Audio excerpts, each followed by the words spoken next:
Baguette. I shouldn't say that. Someone's going to get mad at me.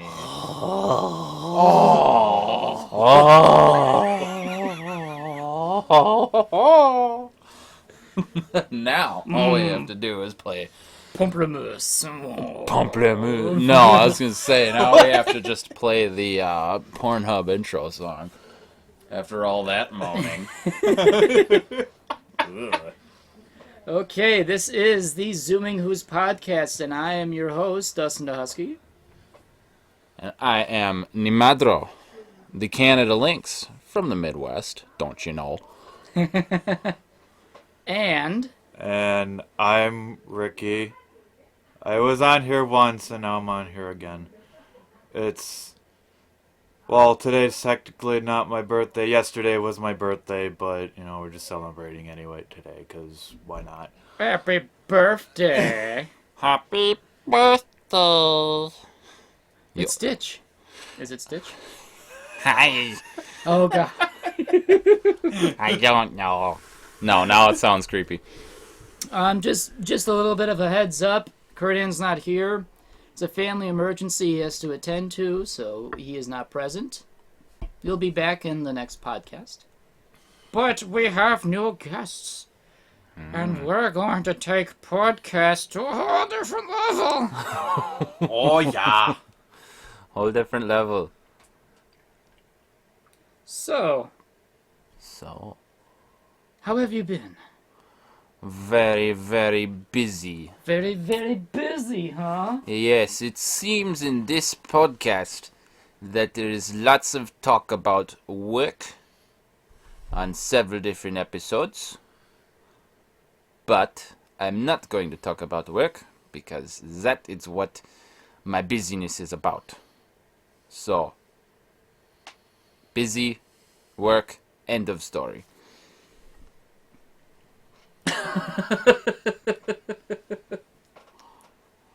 Is your business a factory that also makes work? No.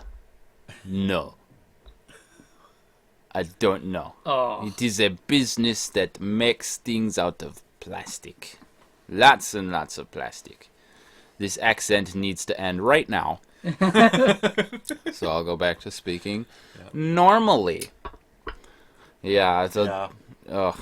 Yeah. So, It's been an interesting week. it's been a very interesting week, sounds like, for all of us. And coming over here to celebrate Ricky's birthday, it seems like I'm almost having a manic episode. Like, I'm done with work. I'm going to hang out with friends. That sort of feeling. Right now Is- is being experienced by the Lynx. Exactly. The Lynx is going balls to the walls, more or less. It's kind of like Sylvester the cat is going crazy because there's enemies within the premises. Yes, that is true. And that includes the people he lives with. It does. It- Always. It always is. But yeah. it seems like week has just been meh. It has this cold weather and long hours, or in your case, heavy training. Yes. Oh, yeah. And I don't know. Ricky just getting older. I don't know if he has had any other problems this week. Tigs, how was your week? My week. Yeah, nothing really special. It's just work. Annoying supervisor who just pretty much I recently got another new supervisor for the line that I'm working on. And he apparently used to be the supervisor for that line before he went to a higher up position, then got demoted, and then he's in charge of that line again. And since day one, he's been, I think he started 2 or 3 weeks ago by this point. Since day one, he has been annoying as shit. Because with me being a floater, I know multiple positions on the line. And it seems like every day he asks me, oh, do you know this station? Do you know this station? No. Do you know this? No. Do you know this? No. Do you know this station? What stations do you know? Oh, I know this. Oh, okay. Let me write Let this me down. write it down. And then he writes it down, and then he still asks me what I know, if I know a certain station or not. And this is a daily thing, apparently. And it's just like, okay. Your supervisor, an imbecile. He thinks I'm like a super floater or something, that I know everything on the line, and I don't. Excuse me. Have you seen my ass? I can't seem to find it. Yes, it's glued to your behind. If that conversation ever comes up. Which it probably won't. Or it might, if I decide to be snarky with him, because I'm kind of getting sick of being asked what I know. Yeah, He should know by this point. Put that one in the snarky remarks notebook that you've got laying around somewhere. Save that one for later. Yep. Or I could just say, I'm really tempted to get to a point where I'm just going to tell him, like, I really don't know. Why don't you go find out? Ricky went into work one morning, and suddenly a supervisor asked him, what does he do? At that very moment, Ricky was perturbed. I don't know anymore. Then suddenly all the testing equipment is now covered in mac and cheese to show his wrath that, yes, he does know some things. No, he won't keep telling you anymore. I won't lie. There's some days I go in and I'm just like, what do I even do anymore here? I do something here. I don't know what. You do a little bit of everything. Not all of one thing, just a little bit of everything. So everything. And I'm not good at it. There is a saying of a jack of all trades and a master of none. God, I feel that way so much. That's You what I fit felt that with my description. last I job. fit that description way too damn much. Like, not just with work, just with, like, life. I shit you not. Oh, gosh. So with our long and stressful weeks, this is the question that I have, what are your primary forms of entertainment on the weeknights, or on break, or on lunch? What do you do to entertain yourself? Or what do you consume media-wise? What do you poke around with on your phone to pass the time or distract yourself? YouTubes. The power of YouTubes is powerful. Powerful. Powerful. Much powerful in the tubes of you. No, don't flip it around that way. Never mind. Wait. YouTubes? Your tubes. Your tubes. Oh. But seriously though, when I'm on break, or if I'm on lunch, or after work, I just put on a few YouTube videos just to kind of decompress, see anything that's kind of silly. Because someone told me, be silly, as a life motto. And you know what? Genius. Be silly. You kind of already are. I can expand on that. He's living up to the motto. If anyone knows Dustin, he lives up to the motto of be silly. Be silly. He is Hoosk after all. I am incredibly fluffy and silly. Ricky, what do you do for entertainment consumption? Entertainment consumption. Not on the weekends, because this is the weekend. We're podcasting this weekend. Yes, It's we are. wonderful, but we're We're- talking the monotonous weekdays. Not in this weekday.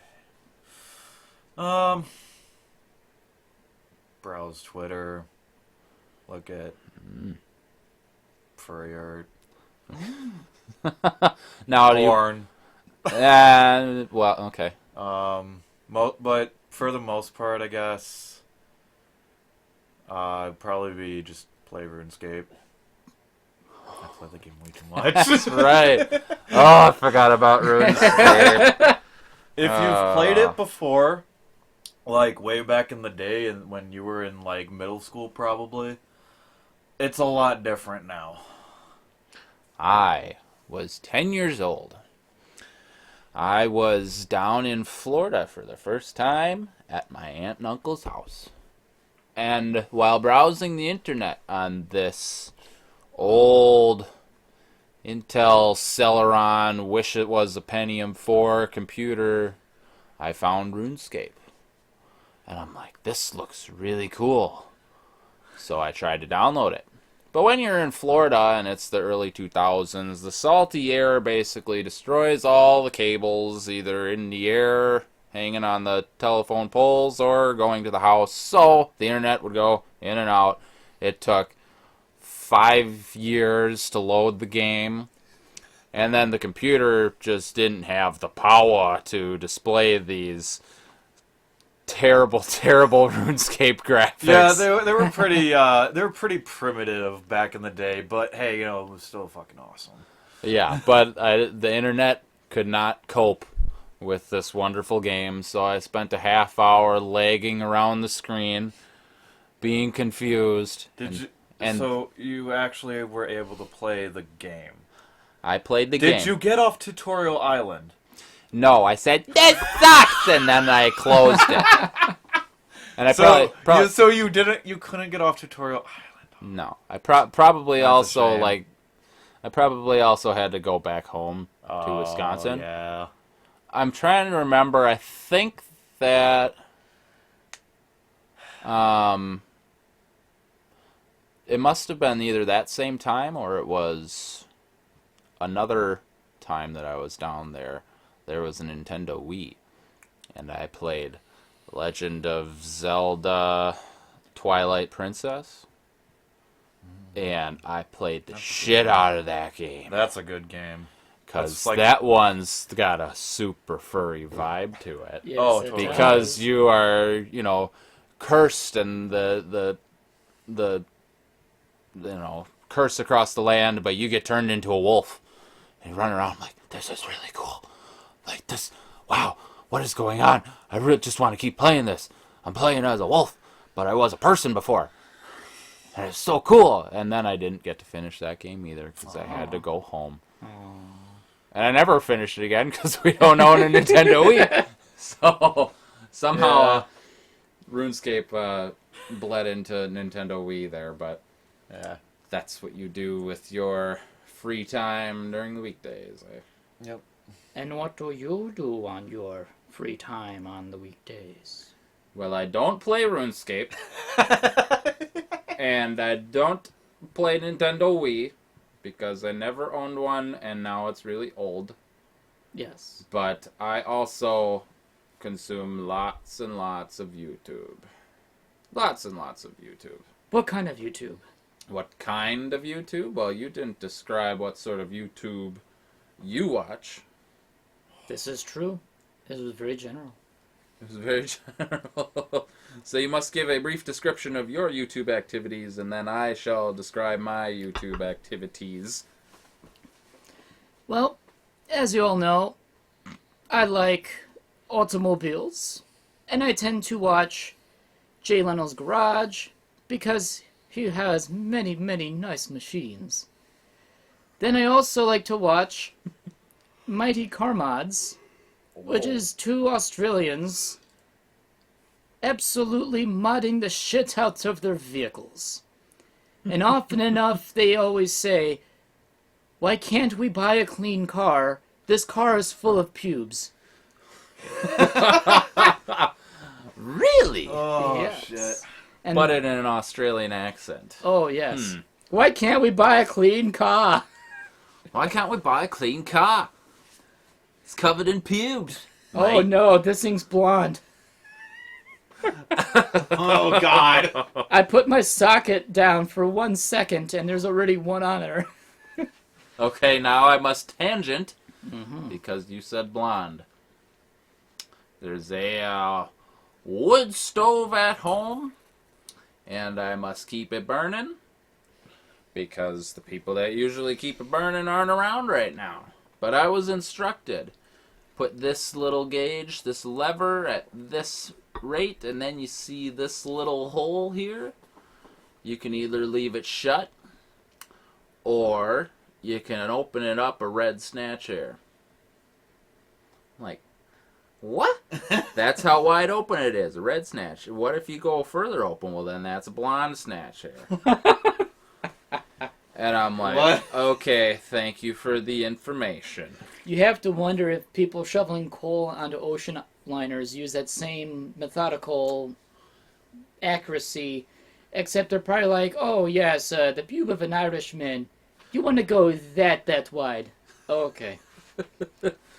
So, measuring things in terms of genital hair. And the color of the genital hair. Yeah. Fuck. That sprung to mind when you're talking about blonde pubes in Mighty Car Mods. And then Scottish hair is just a hair with a kilt.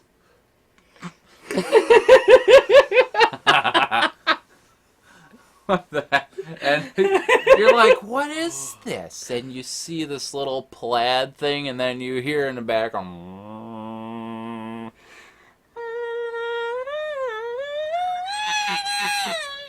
Oh, Johnny, we gotta go. They're running after us. They're after us, Johnny! Okay, well then my YouTube that I watch ends up being lots of those videos that are named like memes so awesome your parents had to give you an increase in your Allowance or something. They keep retitling the video in some sort of meme that's so awesome, blah blah blah. Or like those Vine compilations, and it's like, well, Vines I watch to Yeah. cure sadness or something. Used to watch those, but now that's old enough, 2016, that it's not Vines anymore, and now it's TikToks that radiate Vine energy or something, which I don't like watching those. They're not as fun, because Vine was 6-second videos, so it was 6 always seconds. just so well contained. It's all that you needed. Yeah, it was all you needed. But I No watched more, but no less. I'll watch meme videos. I'll watch regular car reviews. Oh, yes, the Mr. Regular. Mr. Regular. I'll watch Big Car. Yes, yeah. Goofy British guy, which I get annoyed every once in a while. It's like he's never reviewing a car in person. He's just talking about the cars. Like the Renault 403, which doesn't match up at all. No. But it's sold extraordinarily poor because they couldn't figure out what they were doing, mixing Renault and Peugeot together. Oh my god. Dustin knows I'm just destroying it. The Fiat 124 was a good-selling Italian saloon, but it rusted away like putting a candy wafer on your tongue. They just evaporated in thin air. Yeah, there's lots of Brits that I seem to watch on YouTube. Hubnut. I've watched Hubnut a little bit, yes. He actually is in a real car when he's reviewing the car, which is entertaining, but he seems to be away from home too often. So The Triangle of Doom. Yeah. So YouTube, and Twitter, RuneScape. Yeah, RuneScape. Yeah. Although, speaking of the old internet, I remember a time when if you were to go on a website, normally GeoCities and whatnot, you were to click on an image that you wanted to use as a photo in your grade school essay, but you had to save the photo in order to put it onto your Word document. That image would take 10 minutes to load. And we thought, wow, it's never going to get any faster than this.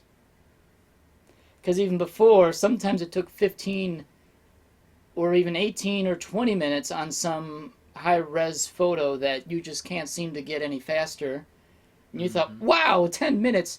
Today it's just it almost nearly instantaneous. Yep. How things have changed. Oh, goodness. I remember the dial-up days. Do you remember the dial-up days? I do not actually. Oh, were you a lucky bastard Yeah, right. that had high-speed internet No, the entire time? because for me, it's like I never really started going on the internet, probably because I wasn't allowed until like middle school, basically. Well, And by that point, it's like, there's already like the early stages of like high-speed internet by then. Yeah. yes, but when did you get home internet? Was it middle school? Probably before then. Before then. Because I know, I'm pretty sure my mom had to have some internet connection at home. I don't know. I don't think she really used it that much, but, she probably did.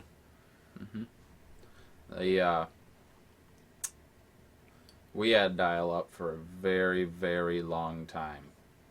And like Dustin said, you would wait for something to download forever and a day. So, like, we wanted to go on notdoppler.com Yep. and play Flash games.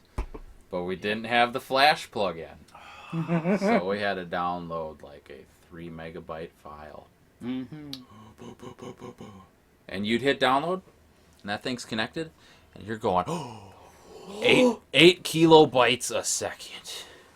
And then it would just slowly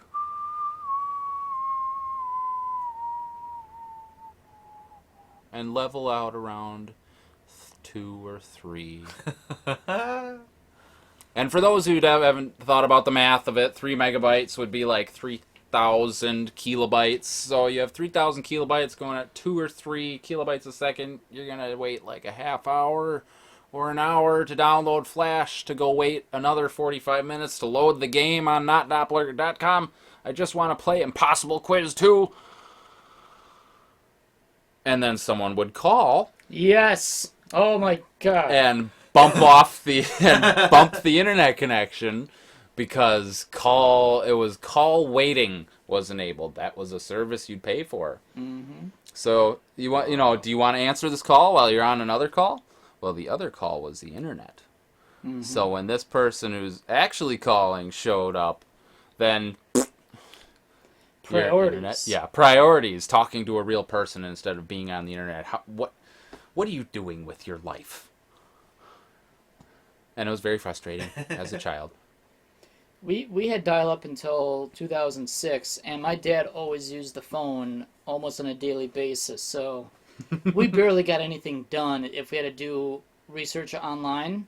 So we had the World Discover books, kind of like those in the bottom, which in high school many, many years ago, we did our research through books. And in school, they often enough only have one set. So it became the Hunger Games if someone took H or A or B or so on, but you had a similar project that started with those letters, you had to share. You had to put pieces of paper in a book so that people can then flip from one person using the book to the other. Wow. Oh no. Oh shit. Yeah, I don't remember it being like doing research papers back in the day being like that cutthroat. But I know when it came to doing internet research, Wikipedia was banned. Yes. We were told never to use Wikipedia at all. And only use, like first, what was it? It was first person? No, I know what you're trying to say. Yeah. Oh, I don't know. Primary sources that are peer reviewed. But they didn't show us how to do that. I didn't know how to actually do that until like middle of high school. And I also wasn't really told until like, I don't know, probably college actually, maybe, that it is okay to use Wikipedia for like a research paper. Just be sure to like, not use that as the Wikipedia article as a source for your, information. project. You would. But also too, you can use the sources that are cited in Wikipedia articles. Yep. You can go to those and use those for your research. And yeah, I didn't know about like Google Scholar until like college. What the hell is Google Scholar? So Google Scholar is obviously a form of search, but the thing is, it'll search only like peer-reviewed primary articles. Oh, I heard about that. So like if you're doing something that's kind of a more like a scientific, project, it'll show you, depending on what your topic is, it'll show you, it'll give you results for actual scientific articles that you can, look up and use. The trouble with that sometimes, though, sometimes there's sites that sometimes, tell you, that's like, oh, you gotta pay to download this. Oh, yeah. And it's like, how about I just take the abstract and cite the source and say, fuck you. Yeah. Because I ain't paying for this. I don't need to go too I'm far a down poor the rabbit college hole. student. Oh my gosh. Yeah. I have a confession to make. What's your confession? What is it? I was homeschooled. You whore. Which means that when I was working my way through the homeschool curriculum, we got to the research paper side, and I just skipped it. Like, ain't nobody got time for that. Yeah. So Yeah. somehow, and the teacher was my mother, so somehow I managed to weasel my way out of ever having to write more than one page of text about anything. Never did a research paper, and got all the way into college, and that was the first time I had to do research papers. Oh. How did you feel? Well, English 101 was okay. Little stressful. English 102, I had to take it 3 times. Because I don't like research papers. And I didn't have any practice when I was homeschooled. So, it was very hard. Good job. But I used EBSCOhosts a lot. Oh, yeah. For the nerds who Yep. know what that is. Yep, EBSCO. Because that's where you could at least sort everything That's and get another- a full... Bibliography. Paper. That's another source for like Yeah. primary research. But that's where you could get it without having to pay for anything. Yeah, that too. Yeah. You say, no, just give me the full articles instead of the abstracts, like Yep. you were saying, Yep. Ricky. So, Yeah. oh, It still depends. I mean, sometimes you can get away with getting a free scientific paper, like the full thing, or it'll just be like, oh, you can just have the abstract and that's it in the intro. Mm-hmm. You have to pay for the rest of it. Like, hey, fuck you then. yeah. I didn't get high-speed internet until I was 15. 15 years old. And that was circa... Circa 2007? 2008? Okay. That's actually exactly the same time we dropped dial-up for actual internet, like actual high-quality internet, where we had a Windows 98 machine up until 2006. Then in my 6th grade, hit the mother of all viruses that year, literally fried the bits of the computer that allowed an internet connection. Wow. But my folks were like, no, we're not going to spend money on a new computer. Not now. So I literally went all of 6th grade without actually doing anything online. That's when I had to use a typewriter. That's literally the only time I've ever had to use a typewriter. And it was one of those electronic ones where it had like a small bit of RAM. So if you kept typing and after you let go of the keyboard keys, it'll keep typing whatever was in short-term memory, which was really cool. However, there's a thing called a correction ribbon, where it is kind of like whiteout, or like one of those whiteout strips where you would press down, you would strip across a section of oops. Well, the correction strip, which was good initially in the year, eventually ran out by the second half of the year, and I made so many mistakes, but I ended up going back on a letter and then double struck it. My teacher's like, oh, no, this is not acceptable. So every single time I made a mistake on a page that I knew I couldn't fix, that I couldn't white out, I had to redo every single page over and over again. And eventually I got good at making sure I'm typing what the hell I'm typing. I was going to ask, did you become a better typist at the end of it? I did. Are you any good now, even? I'm still slow, but I'm still doing okay with it. How many words per minute? I think it was maybe like 40 or 50, or no. I think it was about like 55 or something. 55? 55. 55 words? I can't even type 55 words a minute. 55. Wait. 55. Which is actually faster? I don't know. What do you mean, which is actually fast? What's faster, 55 or 60? I know some people who can type like 85, 90. They're Well, just yes, super fast. professional typists are in that Those are range. called programmers. Those are called robots.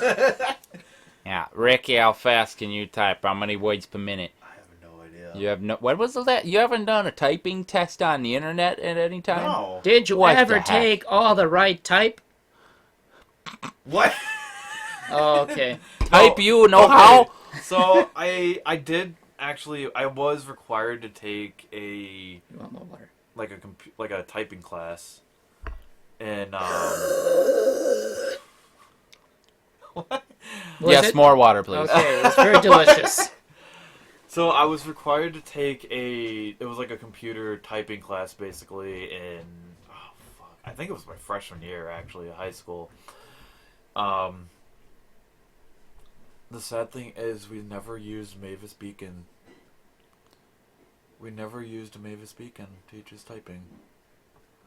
What is Mavis Beacon? Mavis Beacon, she's the lady that teaches you how to type. Well, I was homeschooled, so no one taught me how to type. I don't know what you're talking about, Ricky. So, I don't know if Are you referring might to wait a till- real person? You can wait till I a might real. wait till Dustin gets back, but basically, Mavis Beacon, It wasn't a person; it was a thing. it was a program. It was like Okay, it was a program. okay. So Dustin, Yeah. have you ever heard of Mavis Beacon teaches typing? No, that doesn't. Sound Okay, familiar to so me. Mavis Beacon teaches typing. That was something that me and my classmates in like elementary school, we'd like fuck around with all the time. Because hey, it's like a video game, but you learn how to type. That's basically what it is. Which is actually kind of awesome. It's basically a game, like a PC game that teaches you how to type, and it has like this virtual teacher, Mavis Beacon, who teaches you how to type. Her name is Mavis. Her name is Mavis. She's a lovely black lady. Her students make fun of her and call her Mavis Bumpkiss. So yeah, it was. I mean, I'd probably if I were to find like a copy of that game and just, pop it in, install it on my computer or something, and just play it for a little bit. I'll just be like, wow, I remember this. This is awesome. This is how you learn how to type. I didn't have that specifically, but I had a program called All the Right Type. which is literally the most boringest thing I've ever had to do, and it never really made me a more proficient typer, because I still peck with at least a few of my fingers on each hand, but amazingly I can still type up pretty fast for what I can actually do. Plus, trying to type properly with two short pinkies makes it a little bit harder to actually like go across a keyboard. So for me, I'm at a disadvantage of short pinkies. You can't reach the backspace. I can't. Or the little goofy swirly thing past the 0 on the keyboard on the top left. The tilde? Yep. Sure, that. Whatever That's the hell what that it's is. called. It's called Okay. the tilde. The writer in the room has spoken. You learn it in Espanol. In Espanol? In Espanol 1. See- You learn what the little squiggle is, and that is called the tilde. I don't. Interesting. I took 2 semesters of Spanish in college, and Well, no clearly one ever told me about the tiddlywink. I mean the tilde. Really? No. You had a terrible Spanish teacher. You then. didn't get the memo? No. Yeah, you had terrible Spanish teachers apparently. ¿Dónde está? ¿Dónde está? ¿Dónde está? ¿Dónde está? Where is it? Oh.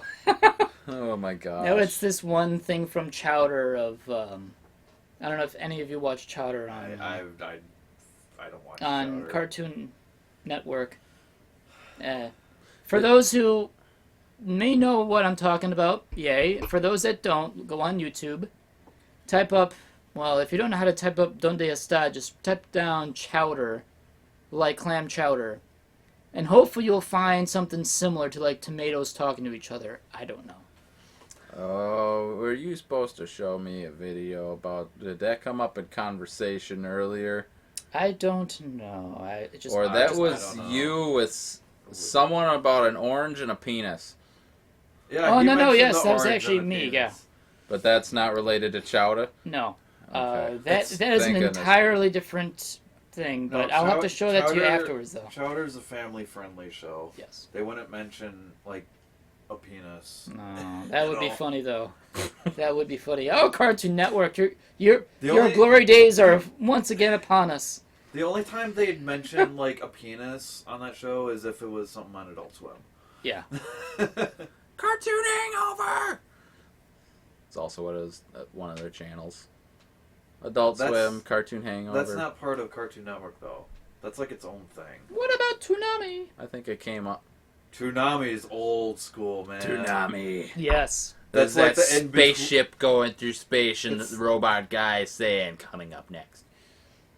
Or a lady's voice. Battleship Yamato 2000. Toonami, that in-between of, like, Cartoon Network and Adult Swim. Yeah. Is that actually old enough to where that makes us, like age Yes. ourselves to a specific time period in time? Yes. it Really? does. Yeah, Wow. but that'd be early mid-2000s, so I don't know if Yeah. we're aging ourselves yet. We're all in our 20s still, we're not old. Getting close, though. Getting close. I am, as of yesterday, I am 2 years away from gay death. Yes. Because apparently, if you're a gay, I mean, I'm bisexual, but we're just sake of argument. If you're a gay and you turn 30, you're basically considered dead. Apparently, To like all of the To 18 all the other and 20-year-olds, yeah. yeah. To all the other gays that are just young and horny, and just unless they're into older men. I mean, there's that, but for the most part, if you're gay and you're 30, you turn 30, you're considered dead, apparently. So Which is so stupid. I don't Then know again, how true that is. It's just some dumb thing that I've heard. Well, you'll find out in a couple years, I'll won't you? find out in a couple of years if I'm considered dead when I Uh-huh. hit 30. Either Is there a gay union that like a gay union representative that like you can talk about this to and say, hey, look, we got to do something about this gay death. I need my union rep here. My union rep. I don't want to be forever alone. I don't want to die.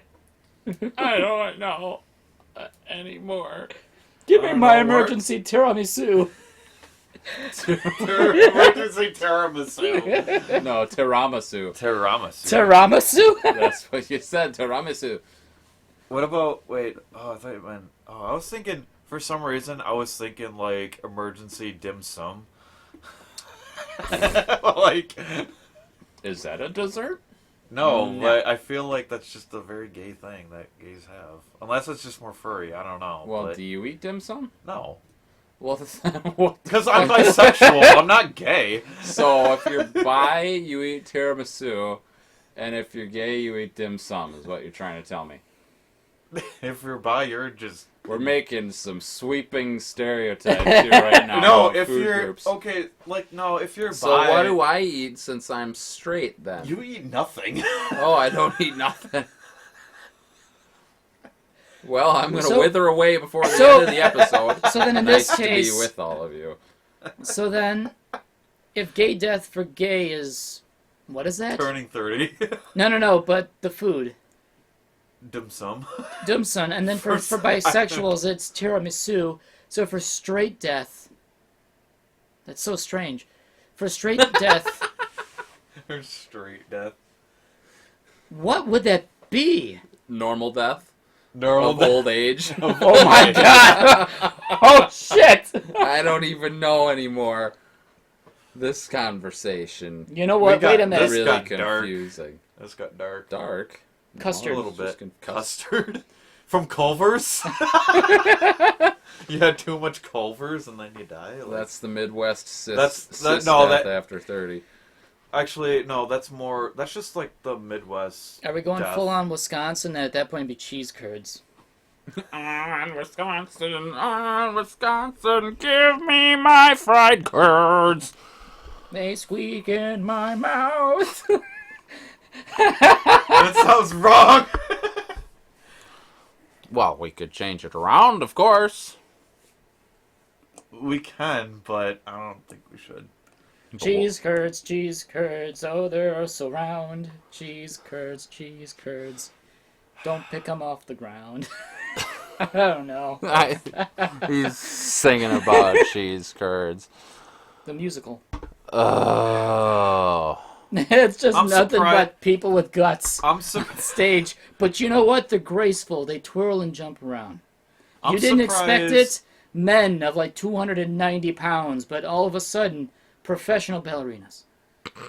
Because of the cheese curds? Because of the cheese Because curds. of the cheese curds. I'm genuinely surprised that isn't even a thing. Yeah. Cheese curds, the musical. Yeah.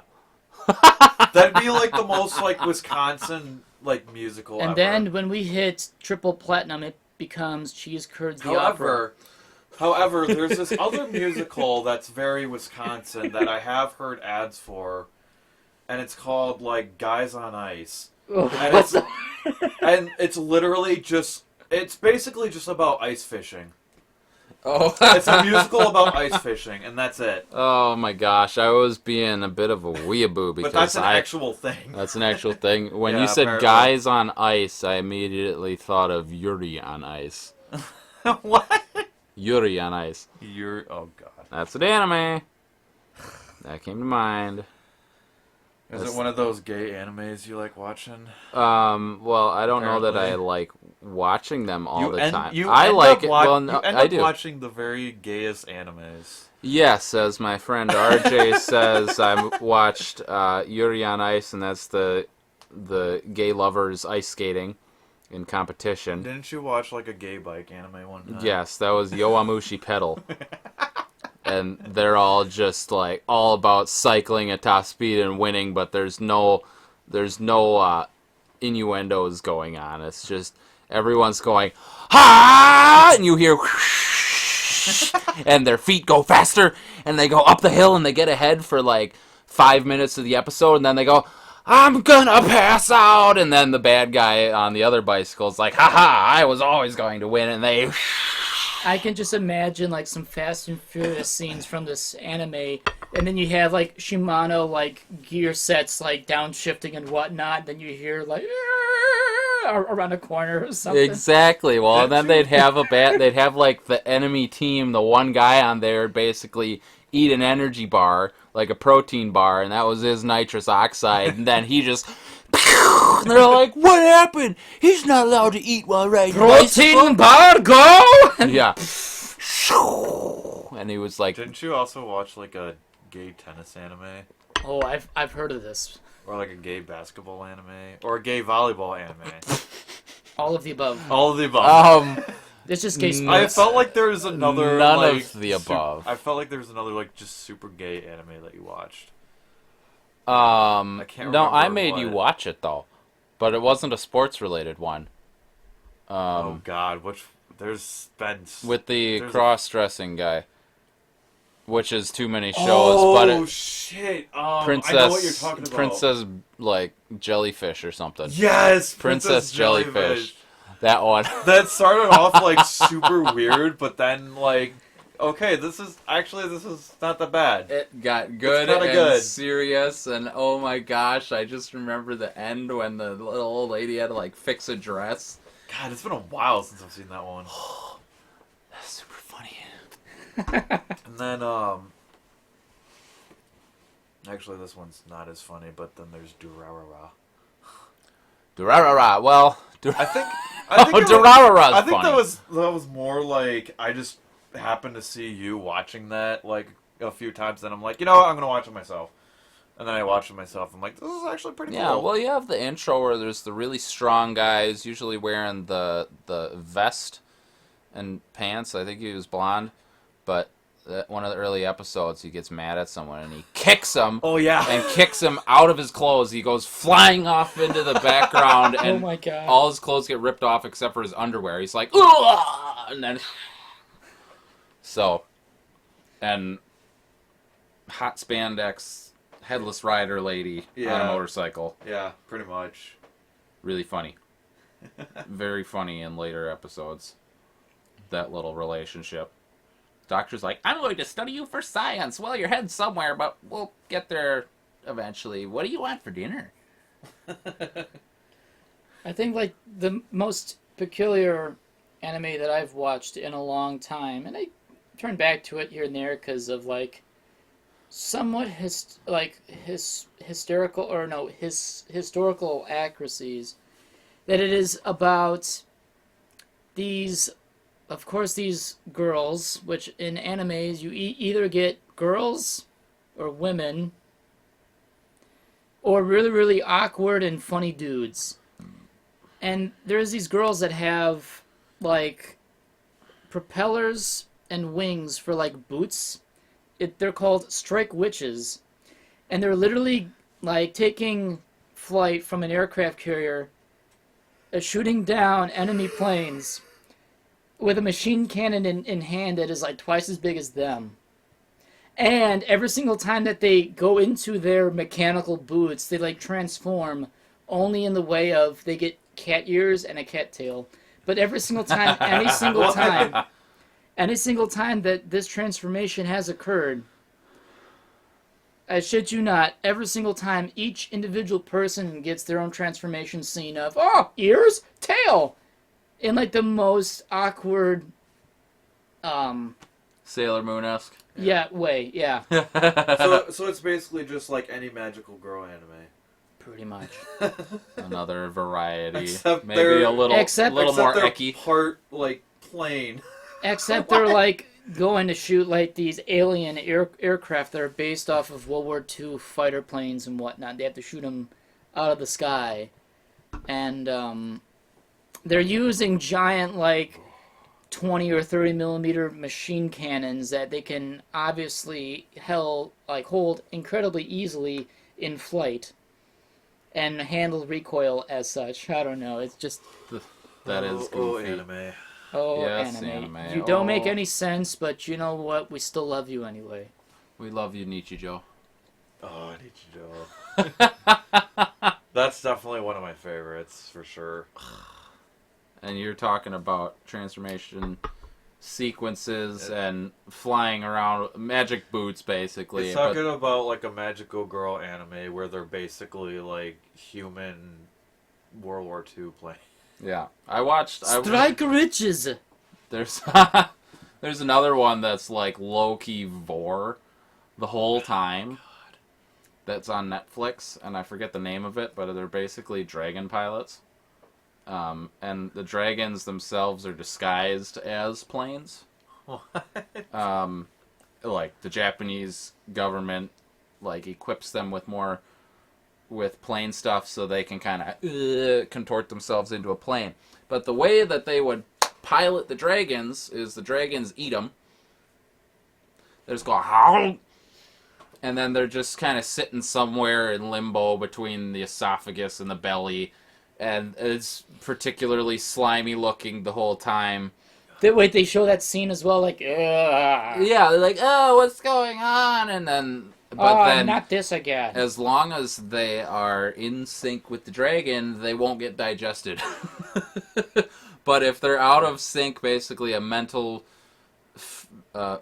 relationship with the dragon, if they get out of sync, then all of a sudden they're like, no! And the stomach acids start melting.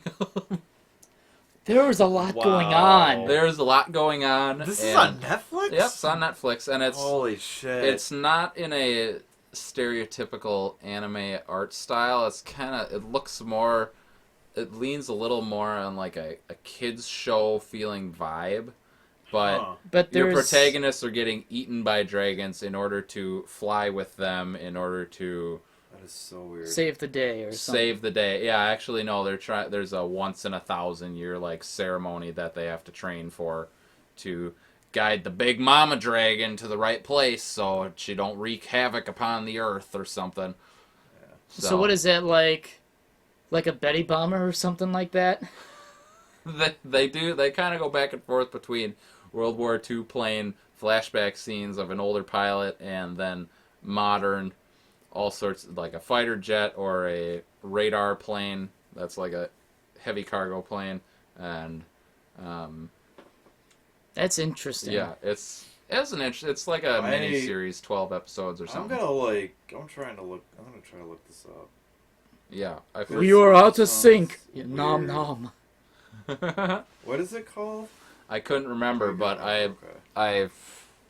I think the description Is it- alone is it- should be able It's to not. find. It's not Neon Genesis Evangelion, is it? no, it is not that fucked up anime. Oh my goodness. I've just seen memes of that anime. I've never seen the actual anime. I don't There's even know what the like fuck that it is. one, there's sort of a storyline going along, and then all of a sudden you get to the last 2 or 3 episodes of the original series, and it's like, life. What is the meaning? We are all in crisis. Like Is the something world like- ending? No. It was all one giant thought experiment. Nothing was ever wrong. Please be happy. I feel so alone. And then it just ends. Wow. It's like, I don't know what happened. Did they win against these massive monsters? Was the whole thing just an experiment and everyone was in straitjackets because they're crazy? I don't know what's happening. And it's really dissatisfying, just like Attack on Titan. What the hell? Oh yeah, that's right. Yeah, you hated Attack on Titan because it's like everyone dies pretty much in every episode. Yep. And honestly, yeah, that's kind of true. Oh, is it? Wait, is it literally called Dragon Pilot? Oh my Hey, god. yeah, it is. Yeah. Hisone A Masatan. dragon concealed with the. Oh my god. Oh, now I gotta see this craziness. It's now. literally called Dragon Pilot. Yeah, but you can see from the trailer that it's not like, it feels like a kiddish anime.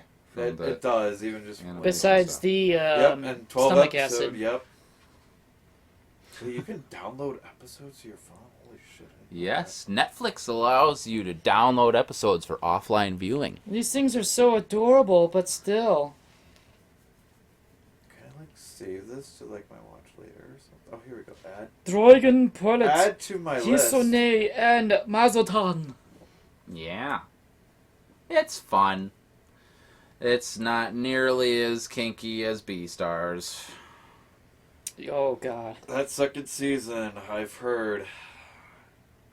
Ooh, I'm I've excited. heard the second season is like really horny. I've been told that. Well, it probably is, because they defeated all the bad guys, and they can sort of be in a relationship now, except for Mr. Deer, Yeah, except who's for now a bad gangster Louis. with a gun. Apparently, yeah. And Hopefully. he's like, no, I'm going to be a beast star. And it's like, no, we all know you're really gay for Legoshi's long pee-pee. Oh goodness, yeah. Knowing all of the furry Twitter Yeah, animations of like You know, and Legoshi he's and just- Jack going after each other. That too, yeah. You know, Gosh. and Louis is just mad that his ex-girlfriend almost got to fuck him. Oh, Juno or something? Yeah. Or no, not Juno. She's the crazy wolf bitch who like wants to get bread. Yeah, that's true. She wants the not bad. She really wants Legoshi's pee-pee. She got pee-pee and she wants the knot. Bad. She wants it all. Well, we've gone into the sexual territory. Oh yeah. Oh, most certainly. I think I'm kind of excited for Beaststars. I'm also kind of excited for the next season of Agretsuko. Wait, how many? Because there's 3 seasons now. There's 3 seasons now. Have you seen all of them? I know you and I saw the first 2, and I don't know if... Okay. Because I think we were I've waiting seen the on... third. And I take it just came out recently, huh? No, I think it's been out a while, actually. Really? Oh, wait a minute. Is it about side gigs? Yeah, it's that one. There we go. Okay, then I've seen them all in, Yeah. yeah. I'm actually looking forward to seeing more Agretsuko, because I will say this. I have never been so much in touch with an anime as far as understanding what it means to have a shit job, the idea of looking for others that would be a better side hustle that would distract you from the bullshit of the main job, and then realize you're better off just finding something that you'd rather do anyway. I don't know, it just kind of gave me that kind of conclusion of, I could do something else in my free time, but then I would rather do that all the time instead of just doing that as free time. Death And metal then karaoke. Death metal karaoke. Does the storyline get any more compelling in Agretsuko as you go along, or does it not? Does it stay in I think a it does. Seinfeldian slice of life like? I mean, Oh my God. I mean, I think I'd say a little bit of both. Because I mean, there is kind of like a continuous, storyline. Yeah. But it also has that very slice of life kind of thing feel to it. Of course, Haida's still an idiot, so Yeah. That was the first. Haida's still a dumbass, so That was the first Netflix, sponsored or Netflix produced anime that I browsed by and I guess I'll click on this. This looks interesting, but I only got 2 episodes in. yeah. I'm like, I can't do this. Never mind. It's stupid. I can't handle it. Yeah. And maybe just also because the music genre, which is part of the comedy of it, doesn't appeal to me at all. So it's like, Yeah. okay, she's gonna go relieve the stresses of the day. And I'm like, whatever. I just don't like that one. I don't like that Yeah. one. I'm not, I didn't watch enough of it that I could bash it just to be silly. That one I don't like, so. My personal opinion. I don't know. Yeah, I don't know. There's just been a lot of animes that I've watched lately in the last year. I saw Kill la Kill, and a lot of people don't seem to like it so much. I didn't mind it. It's kind of like Strike, which is where the constant transformations of the same people, Junketsu, and just transforming with just a sailor suit. Yeah. So then all of a sudden it's like boobs, ass, and then now this person's ready to fight or something. Exactly. That's all you need. Yeah. That's all you need to fight is just boobs and ass. Why am I getting up for you? Because I need to get out. You need to get out. Okay, Ricky just needs to get out. Yeah, I'm getting more.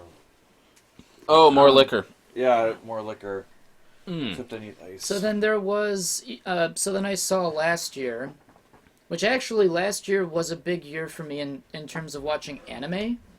Because there has been a huge pause in just watching either animes that I've liked in the past, or new animes I've never seen before. There was Kill la Kill, there was Erased, Parasite. Well, yep. Parasite, at first, I'm not into gore. I don't like gore.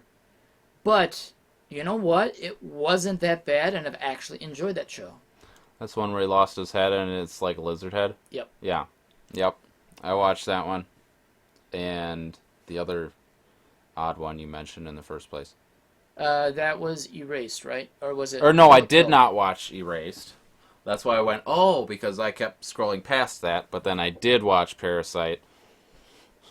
Let's see. What other ones that I had seen? Besides watching Beastars for the first time, me and Ricky, he actually gave me the chance to watch Agretsuko in its entirety so far, which it's been out for quite a while and never really had a chance to watch any of them until, well, really last year, and that's when I realized, wow, this is really touching base with a lot of things that we feel at life, where we sometimes feel slightly overworked, we don't feel that much appreciated. We may have a pig of a boss, but then you find a means to actually vent, or you find a good, productive way to decompress and feel better about yourself, because you can't control the world, but you can control yourself within the world, which is kind of nice. Yeah, that's makes it sound like a much more relatable show, Right. which is cool. And then side gigs kind of really, because as we know in this podcast, I absolutely hated my last job, and I have considered doing other part-time jobs after my full-time one, just to make a bit more money, but also to kind of ignore the fact that I'm working for an idiot, and kind of started turning the brain gears a bit of, why should I have to find another job as a part-time thing to feel happy about ignoring my full-time job when I'm just better off looking for another full-time job just to replace the current one. So, anime's fun. It's always a fun subject. It is really fun. And Ricky wants to have fun too, because Dustin poured himself one whole beer out of a 12-ounce can. Oh, yeah. And now Ricky has just poured himself one whole Kahlua, which was probably half the bottle, into a big glass with that's- 2 cubes of ice in it. It's got 3. Okay, 3 cubes of ice. This is a White Russian. White Russian, Russian so, but premix. there's a slightly higher alcohol content That is the point. to the Kahlua. He's That is going the to point. have a very fun night. I will return after using the restroom. But as I was mentioning, you and I saw Agretsuko, and it was my first time watching that show. Oh, here's another show that I was able to finish watching that I started many plethora years ago. Was finally seeing the whole end of Avatar: The Last Airbender, which after that show went on to Nick Teen or some other channel that you had to pay extra for, which my folks said, nah, we're not going to do that. Finally decided to finally finish that whole series to see where it led off to. And you know what? I can agree with a lot of people who did finally see the rest of that show when it was aired or afterwards. I have to admit, that is a fantastic show. Now, me and the Tigs have started watching The Legend of Korra, and it's a bit more recent. It's about, 5-6 years old of a show. Yeah, roughly, yeah. During this time when the show was current, a lot of furries were always, feeling pretty good about the show. And now, watching it myself, I can relate to that. It's a pretty neat show. Oh, yeah. Except the thing is, with Legend of Korra, I've only gotten you up to through the second season. You haven't seen the third season Which yet. I've been told gets crazy. It gets third season of Korra gets interesting. It does get interesting, and then the fourth season gets more interesting and a little weird, I guess. But My cabbages! My cabbages! My cabbages! Not my cabbage corp! Oh yeah, that's. So yeah, as I was saying, kind of reminding Dustin that he's only seen up through the second season of Korra. He hasn't seen season 3 and 4 of Korra yet. Mm-hmm. After that, then watch She-Ra, Princess of Power. What? Have you seen that show? Yes. How was it? Very, very, very, very, very, very, very good. Ooh. And very interesting in a different way. Very modern on its takes of sexuality, parental, or family groups, or there's another way I want to say it, non-nuclear families. The family unit. The family unit, yeah. So very different takes on that. And then just a fun story in general. And then another mildly furry character that has shown up way too many times on FA already, if you know what you're looking for. Is She-Ra related really to find the He-Man? Yeah. It's probably along a similar vein, but there's no was, idea. I think, It was kind of like a back in spin-off. the day. Yeah. Like, back in the day, she was kind of like... Yeah, I guess you could say, She-Ra was kind of like a spin-off Of, like, He-Man. or, part of, the He-Man lore, but also kind of, its own thing. But I think now it's no one cares about He-Man anymore. No one cared about He-Man enough to give him a reboot, so... Eat the pizza, He-Man! Eat the pizza, He-Man! Is there... Okay, so in She-Ra, is there Skeletor? No. Is there Skeletor? Ah! Yeah! I am a skeleton and a hunk. Ah. And she prays. Oh my God! Praising all day Yeah! for revolution!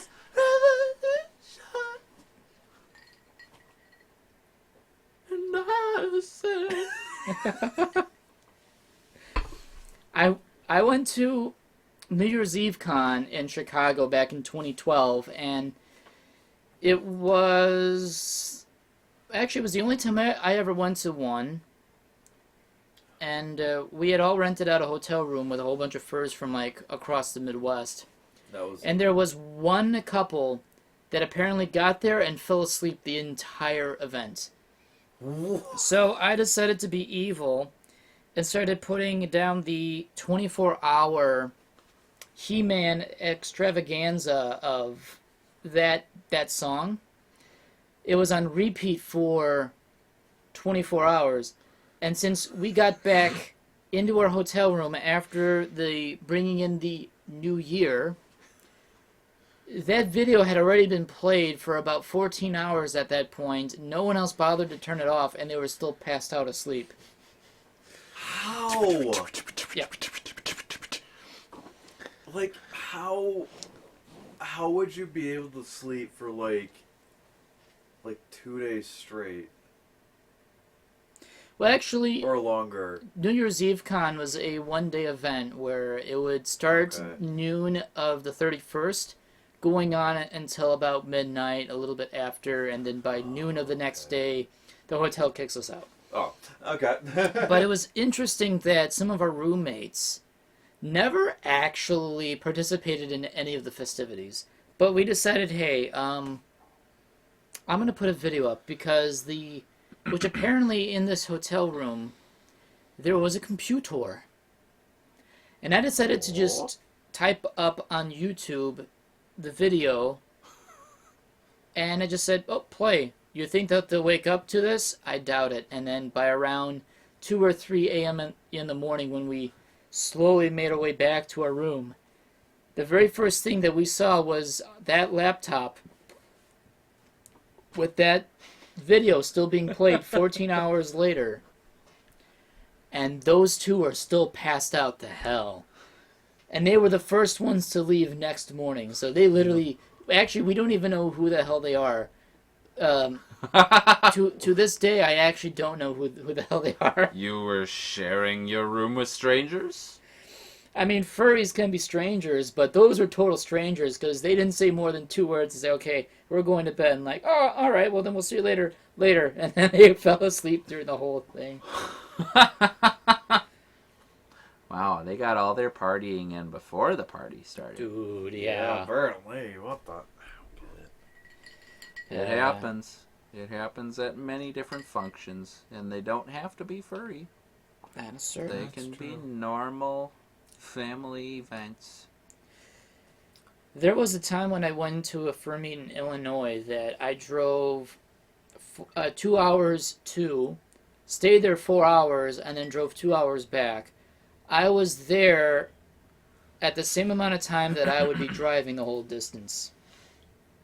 Then I decided to reevaluate my life. I should not go to fur meets that I would be spending half my time driving, sitting in a car, when I would rather be enjoying much of my time with people than to spend half my time with people and then half my time sitting in a car, going to and from this meet. Yeah.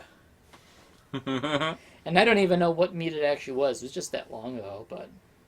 Yeah, that kind of reminds me of, like... I guess I almost felt that way anytime I'd go to the Madison meets when I used to live in Platteville.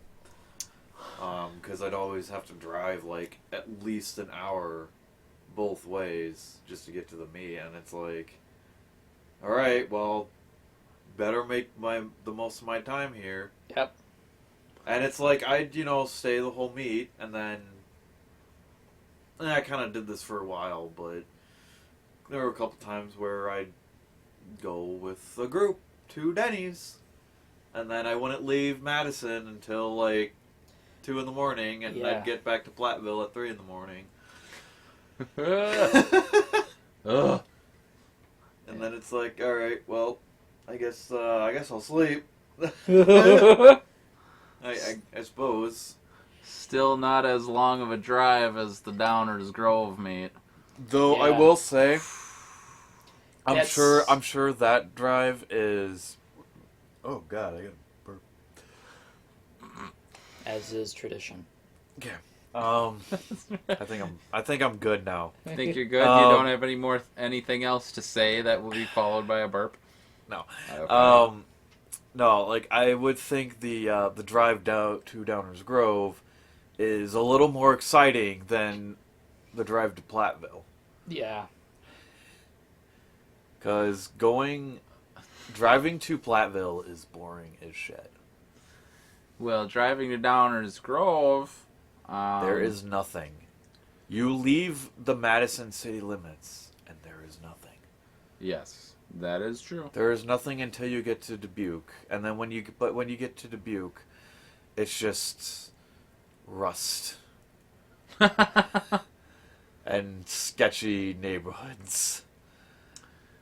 I suppose I didn't really see that when I went over there. I mean, I saw the Mississippi. Did you actually go in Dubuque? No, I think I stopped at a gas station. Okay, then I did go there and buy a Nintendo 2DS. Ooh. But that was like all the way on the other side of town by a mall. I don't know. I think the only other city that I can think of that would be rust and nothingness is Gary, Indiana. And my very first time driving to IFC, I thought Indiana had an iPass system much like Illinois, and I didn't have my iPass transponder at the time. And I didn't have enough iPass toll money to get me through 2 states, thinking, well, it turns out Indiana does not have a tollway system. Well, at the time I did not know that, so I went off the first exit on the highway in Indiana, which took me through Gary. And I didn't realize where I was until I was driving on the main street at night, where on both sides of the street for 5 miles straight, there were cars parked on both sides of the road on blocks with all of their windows smashed in. And I hadn't realized where I was until I saw Gary's TV repair service on a building, and that's when I decided to roll back my seat back a bit, so in case I were to find any flying shrapnel or heavy, intense firepower, that I would be somewhat out of view. So that was the scariest thing I've ever saw was, oh, man, this town looks really run down. There's like not a single window in sight that's not smashed. Oh, Gary? Oh, fuck. And I immediately found my way back on the highway thinking, you know what? I'll pay as many toll roads if I can get out of this town. And then realize there are no tolls. Why didn't I know this before? That's a really sad story.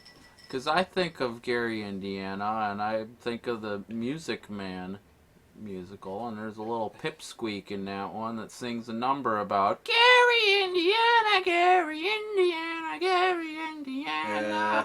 And I'm like, oh, that's a nice song, except I was a really annoying kid.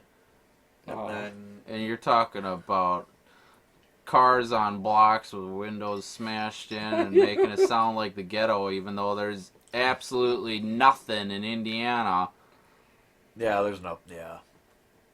Which is I'm weird. pretty sure, you had a like... surreal experience. I'm pretty sure even, like, Chicago people just don't like Gary, Indiana. They don't like driving through it or anything. Like, the south side of Chicago is pretty sketch, but I'm sure they Yeah. go through Gary and say, oh, no, we got to get out of here. All this hating on Gary, Indiana. I feel sad now. You should go there. Why? Will it make me happy? No, it would probably just confirm Dustin's story. I mean, this was back 7 years ago. Actually, that would be 8 years ago by now. It was...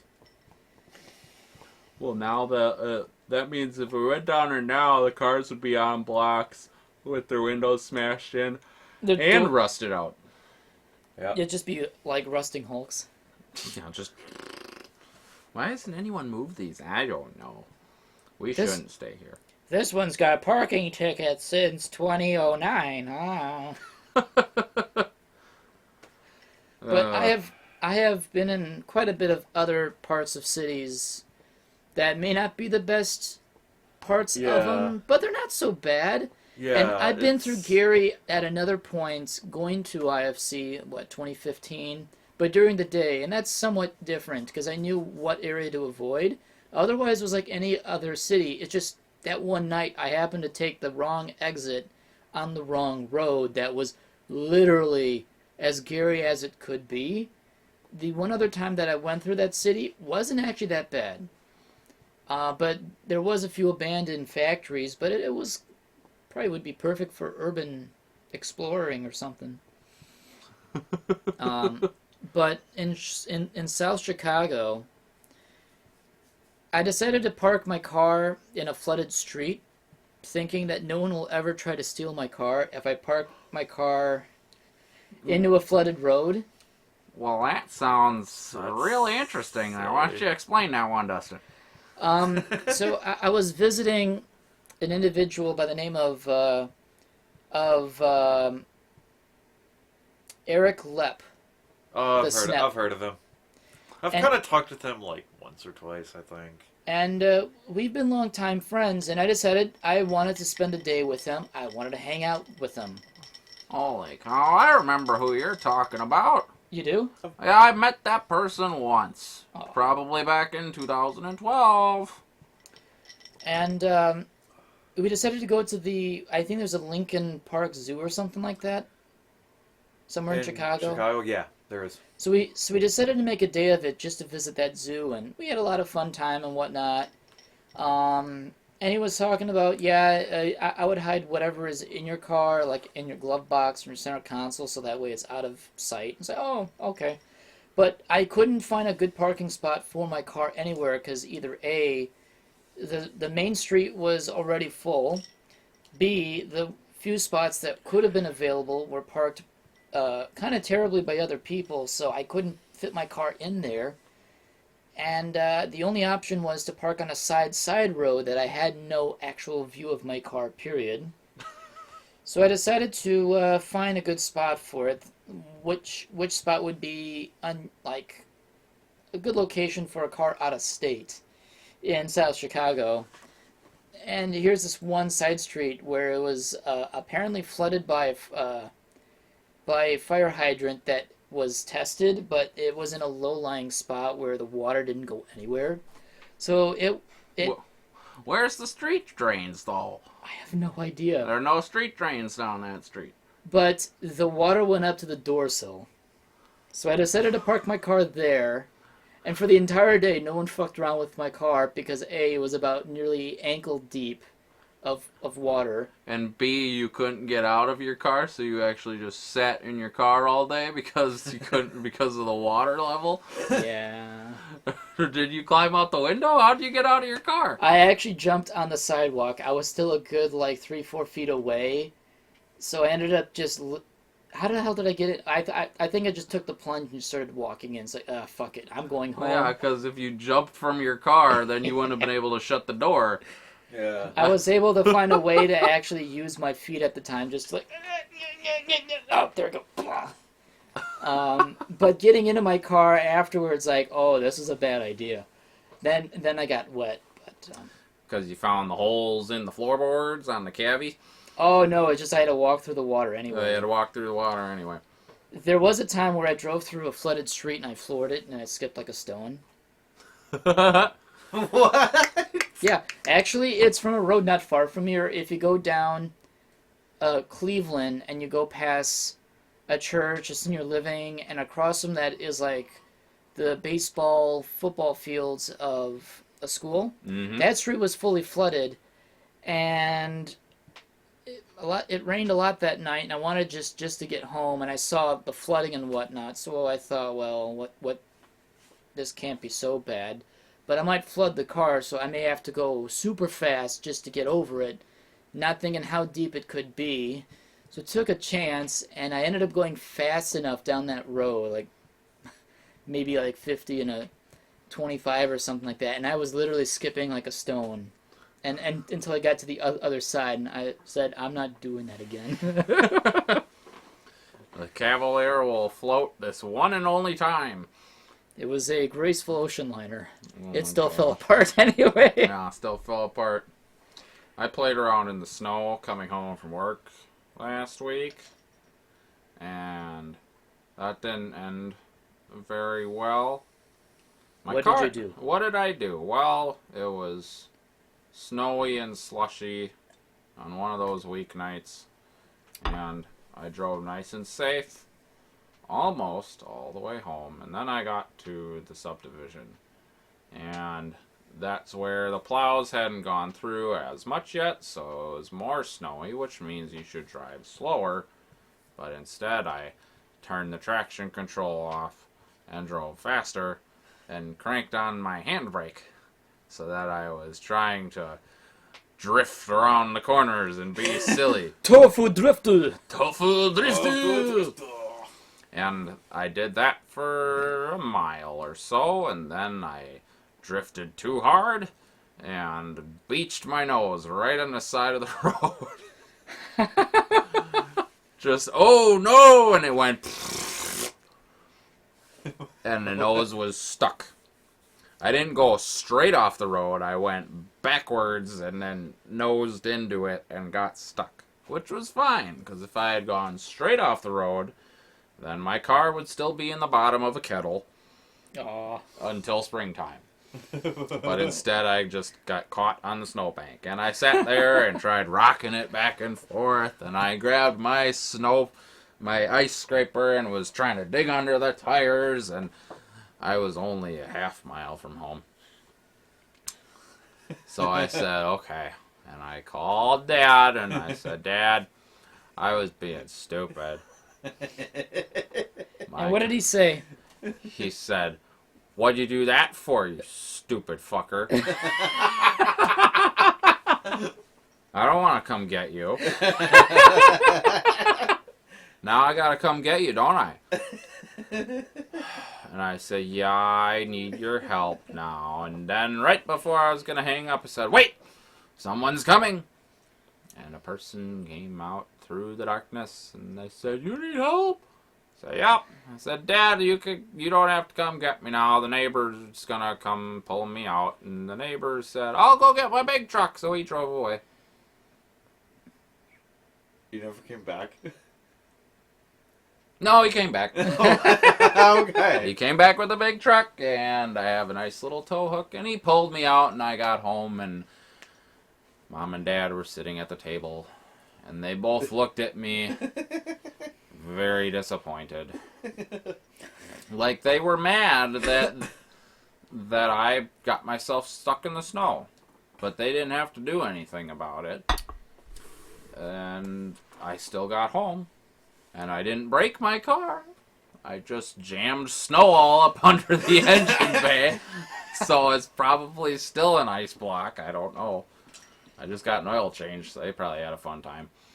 But yeah, that was my doing stupid things with my car. Not quite as fun as skipping the car across the water or parking it in a foot-deep puddle and hoping it doesn't come through the door jams, but that was my most recent car adventure. I will say this. It's great to do stupid things with a car you don't generally care about, because that car, after a long while, it was starting to show its age. At that point, you start to care less about it because you know that you can't keep it around forever.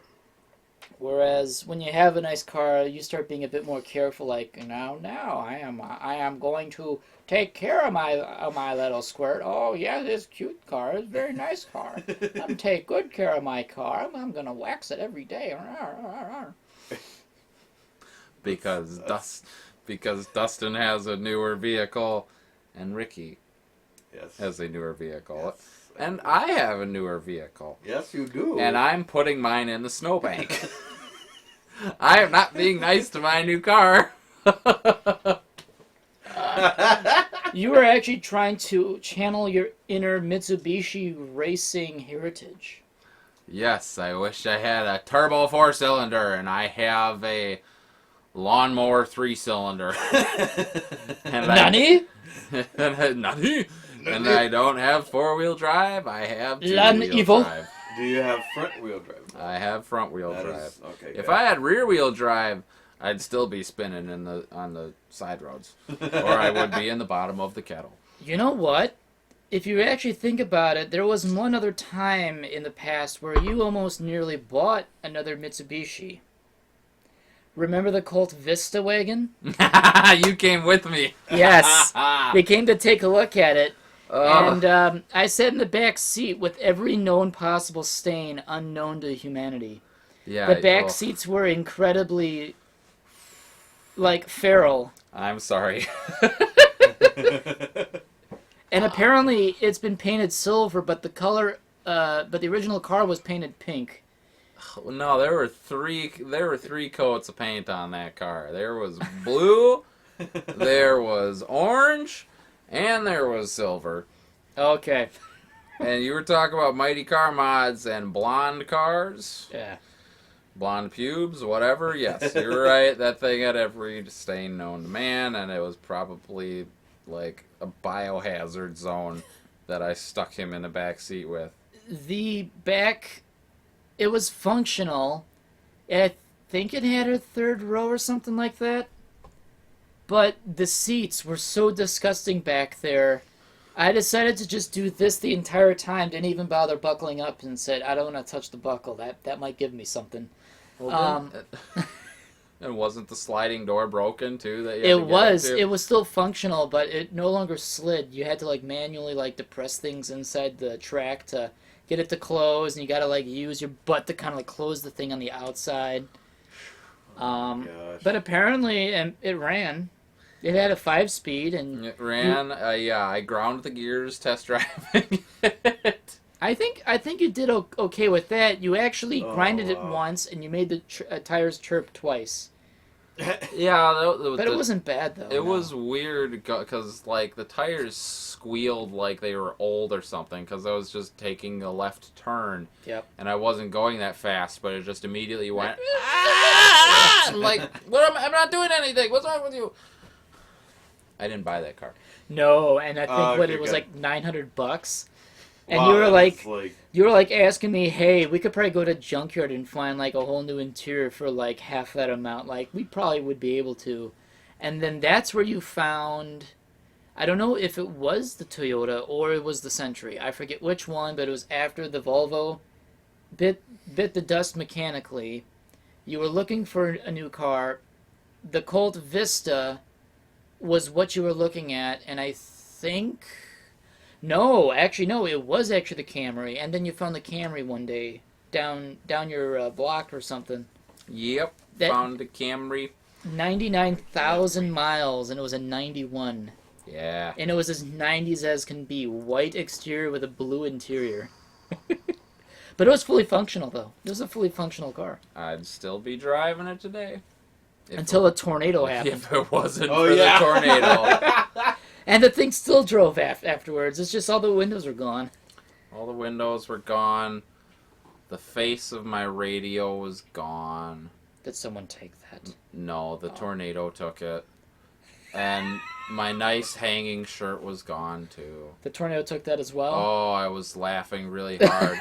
I could just see the car, like an interior camera on the car, and you see the windows going, whoa, whoa, whoa, whoa, whoa, whoa, whoa, whoa, whoa, whoa. And then the first window breaks, and like a vacuum cleaner, that shirt would go just out the window. Gone! Like, that thing's in Iowa somewhere at this point. I have no idea where that t-shirt, that hanging shirt went, but I lost it and I was unhappy. But the car did still drive.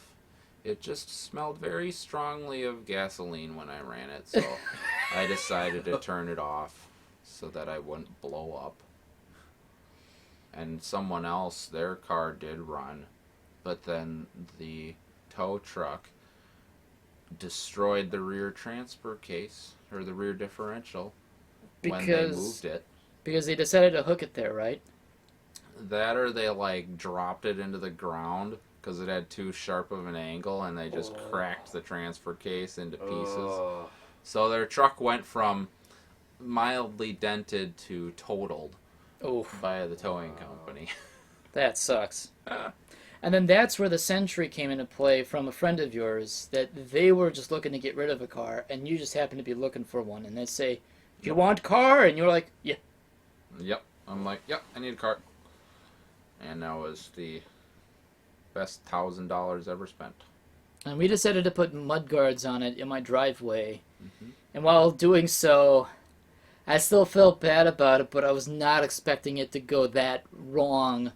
Where on one side it worked just perfectly fine, the right side, the rocker panel went in.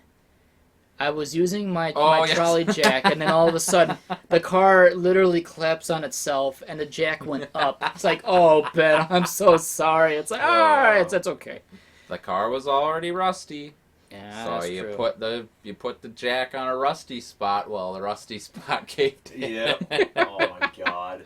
That was really funny. I'm like, oh no.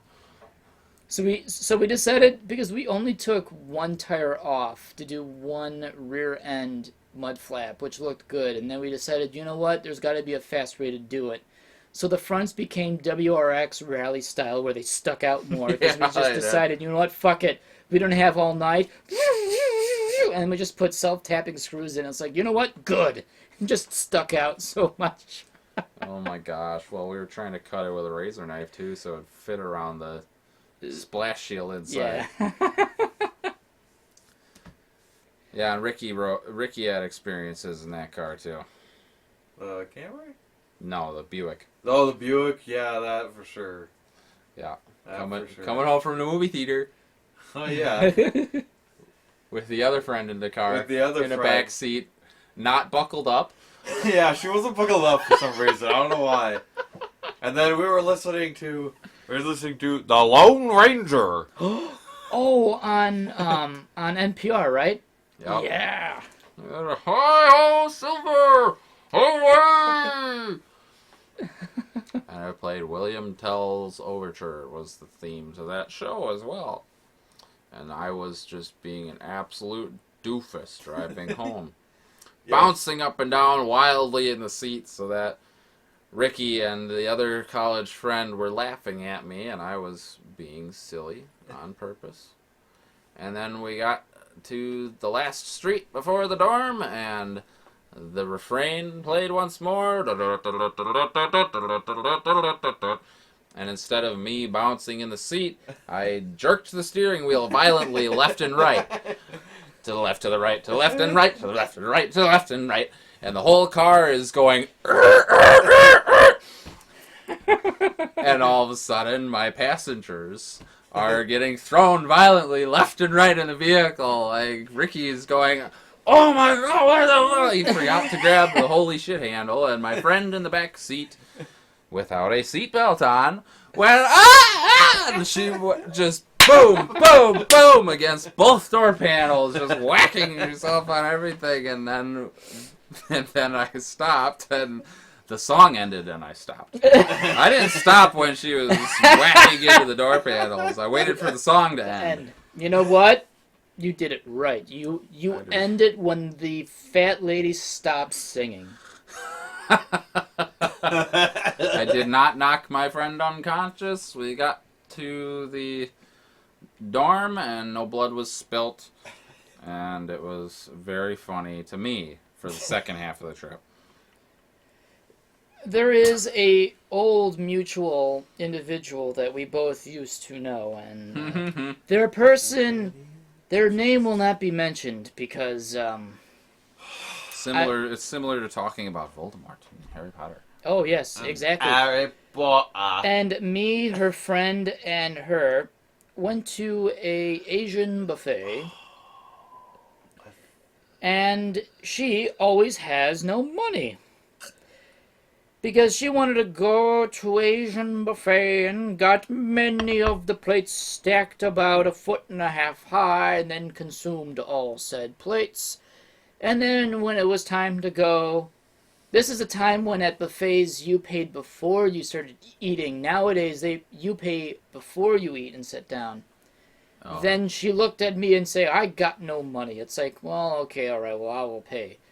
But then she said, oh, I need to use the restroom. I'm like, oh yeah, actually the restroom seems to be right here. I don't like using public bathrooms. I need to go home. Like, okay, alright, well then I'll drop you guys off. Then she is in the back seat, straddled in the middle. Almost seemed like she was going to give birth to a wild lion. There she is. She was trying hard not to shit in my car.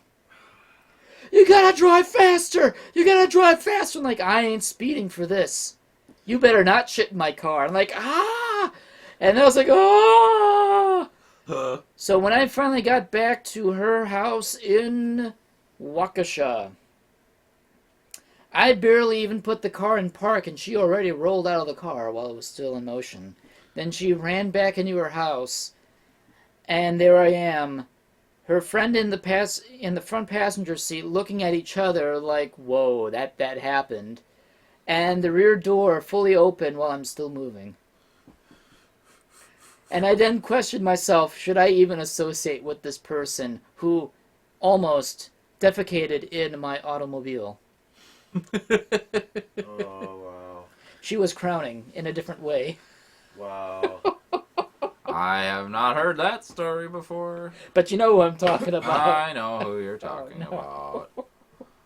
Yeah, that's crazy. I'm sure this is probably someone I don't know. So. I am so glad you don't know this person. It's a very interesting individual. It's like on the one hand, I guess I'm glad I don't know, but on the other hand, it's like I would like to know out of morbid curiosity and to avoid them. So I know who it is. It's like, oh, okay, I will avoid it has this person. been explained to you at some point in the past. I think it has. This individual doesn't. Memory.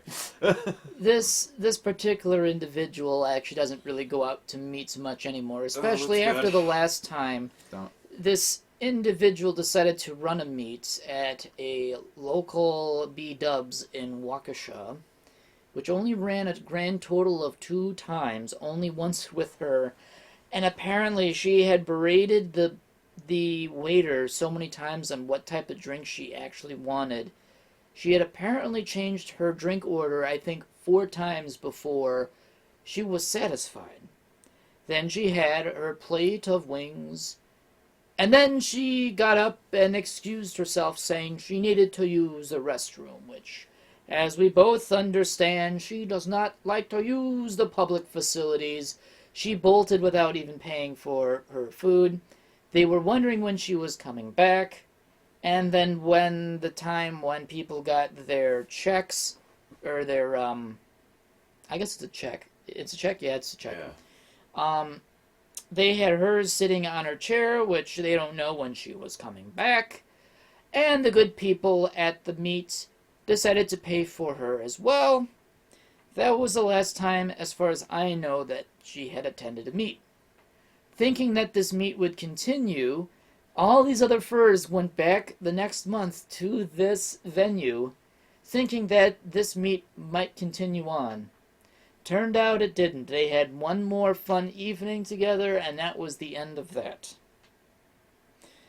Yeah.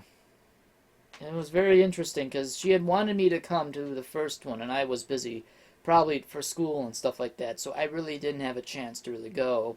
Otherwise, I'd experience it firsthand. But I heard it from someone else, like, yeah, this poor waiter, I felt so bad. She got bitched at, like, so many times, and it was over Dr. Pepper, or Coke, or Pepsi, or Diet Pepsi, or whatever, and it was like, it was just kind of sad. I recall. Yeah. I was there. Wait, you were there? You were there. Yeah. I didn't, I don't recall any dine and dashing specifically. Really? Yeah, no, that part was made up. Really? So then whoever was there was just, I guess, being think. shicey then. Yeah. Was it- But yeah, I remember the meet because I made the poster for it. Really? I think it's still fucking saved on my computer somewhere. Really? Yep. Oh boy. Apparently, I've heard from one other local, but this was like back 4 years ago. So, of course, we're talking about an event that happened like 7, 8 years ago. And I've just been told this by someone else, like, oh yeah, there was a V-dub meet, or a B-dub meet that... Volkswagen! And I was like, yeah, it happened, I have no idea whatever happened to it. And it's like, oh yeah, well this kind of happened, this happened, and that happened. Like, whoa, wait a minute, there was a dine and dash? Whoa. And that's just kind of the only story that I heard about it. Well, hey, at least we heard it here. There wasn't any dine and dash. But I've been told that this person gave the waiter a hard time. It was interesting. Yeah, she was trying to get me to go out that time, but I was like, no, I got school stuff to do. I forget when in the time of the year. I had something else better to do, and it's like, I can't go because said reason. It's like, ah. People are interesting. Yeah, but after that, this individual hasn't really done any local meets since. Wow. Next topic of conversation. I don't know if we have any more topics of conversation. I am one that likes to stare at clocks or time, and I see the time is ticking on our little recording of 1 hour, 44 minutes and change. Goodness. So, me being anal about that, I'm like, do we have another topic of conversation, or do we wrap it up? I got nothing, so. Ricky? I got nothing. You don't want to talk about No, we already talked about you getting older. Never mind. Yeah, Happy birthday again. Happy birthday! Happy birthday to you, you wonderful Tig. Birthday ticket. You're saying that I'm wonderful? You're wonderful. You of all people, Yes. who called me a union whore on Thursday. You called me something first, I think. Oh my god. I'm not quite sure. Because I have better health insurance than you. Oh, yes. I have a better deductible, and then you call me a union whore. Yeah, if we go back to talking about work, yes.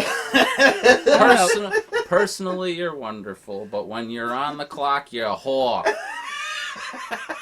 You gotta work. You better work. I'm watching you. I'll be standing right over your workstation, bird dogging you until your shift is over.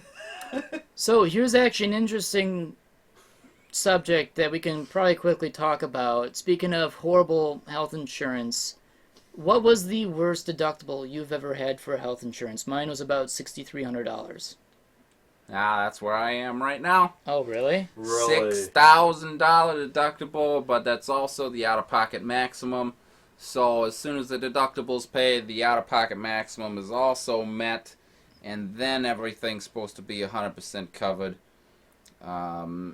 except for probably the one thing that I'll need that I don't know about yet, and then they'll charge me for that on top as well, and then I'll be broke. And you haven't had no gosh darn health insurance, I don't think, until now. Not No. now, but I mean when you... Well, did you have some at the... At my last job, yeah. You had it at the cheese factory? Yeah. Okay. Well, then how And was this it isn't, deductible? and by the way, this isn't like the cheese factory as in like the restaurant chain. This is like a legitimate cheese factory. The creams and the salts and the actual factory where cheese is mass produced. skimming the goop off the top, with all the cloths and everything, right? And the deep dock, Sorta. the wet room that's just very, very moist.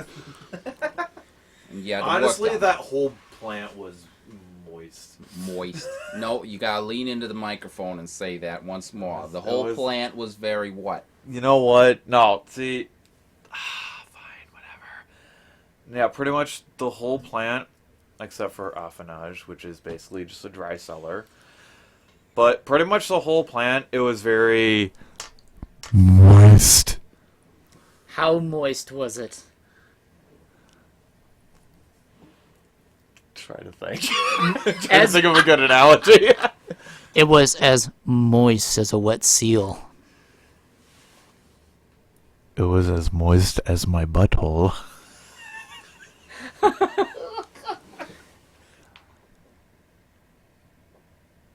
I got nothing else to say.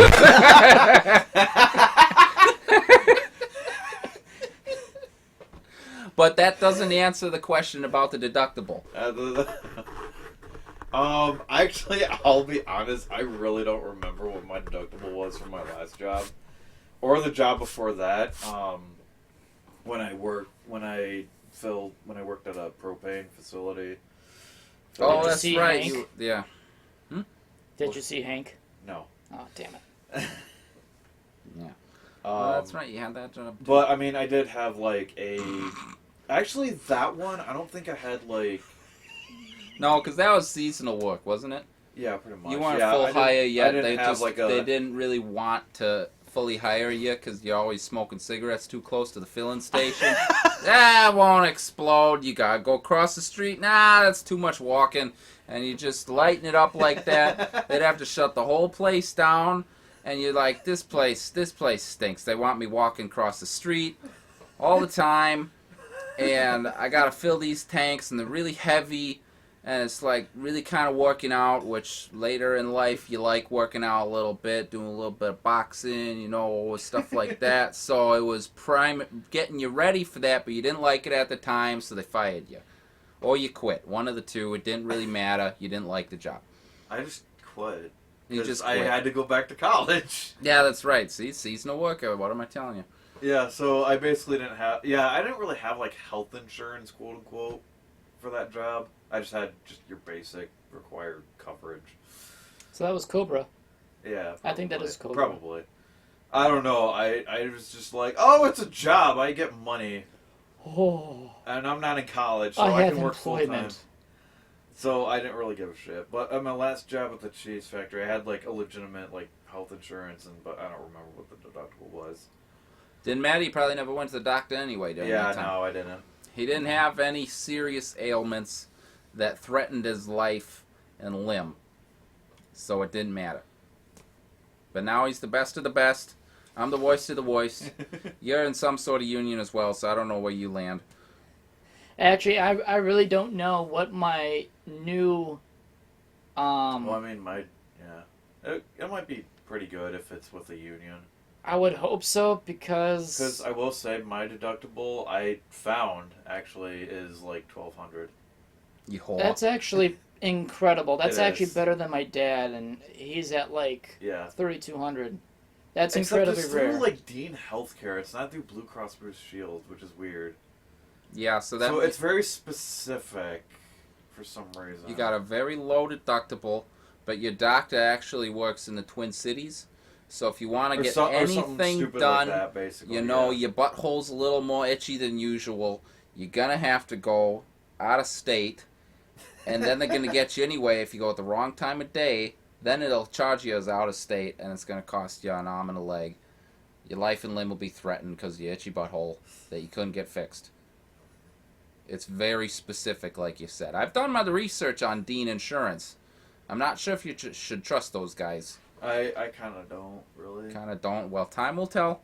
You'll probably figure out It'll the system. tell if I have to, like, go to the doctor for something. You're in the union. You're going to figure out all the ins and outs and little kniggles that you got to get straightened out.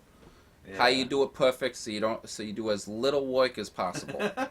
Because that's all your union guys do is as little work as possible. Sorry, Dustin. But you're one of them whores, too. Because you probably got a really good deductible as well. Probably, because it's through UHC, which is what I started off with my last job, which was at $4,000 as a deductible, which my dad said, holy moly, that's high. And, I really don't know, because I've never had health insurance before. And then it went up to $5,500 through Humana, which actually was better coverage, but just kind of high deductible, more pay. Then we went back to UHC, and it's like, you know what? We'll get you back your old coverage, but it's going to be $6,300, and okay, we can't win. But now I'm sticking with UHC, but I think it's down to $4,000 or lower, which I would rather prefer, just in case. But then again, it's I'm healthy right now, unless I do something stupid. I don't see a need to actually need it until the stupid happens. And then I need it. Again, you're with a different company. You're in the union now. You whore. So you got a better negotiated deal. That's how it works. If it's a medium-sized company or a big company or it's a union group doing that sort of, handing cash under the table type thing, I scratch your back, you scratch mine type situation, then you're going to get those better deductibles. I'm with a little company. It's the same health insurance provider that I had at my old job, but it's a little company. So now instead of a good deductible, it's a terrible deductible. But in general, if you have a health insurance company with a name that you would pronounce or something you would say, you're going to have a crappy deductible. Which that doesn't work, because never mind. Unless the caveat is if you're a union whore, then it doesn't matter what the name is. But if you're not in the union, I'm management, so that's why I'm telling you guys what you're supposed to be doing right now. If you're not in the union, and your insurance is a full name, then it's shit. If your insurance is an acronym, something that you wouldn't know what it stands for anyway, like UHC, and don't tell me what it stands for, because then you're going to break my train of thought. I don't want to know, but if it's an acronym, it's probably pretty good. It's going to be okay. So even though I knew it was Blue Cross Blue Shield of Michigan, you just say BCBSM, and it's an acronym, and now it's good. So I don't know where I'm going with any of this. I don't know. Other than both of you are whores. And I got a high deductible. Yeah. I mean, with like smaller companies, they end up farming and shopping through health insurances that is cheap for them to acquire, and hopefully that their workers like, I guess it's not so bad.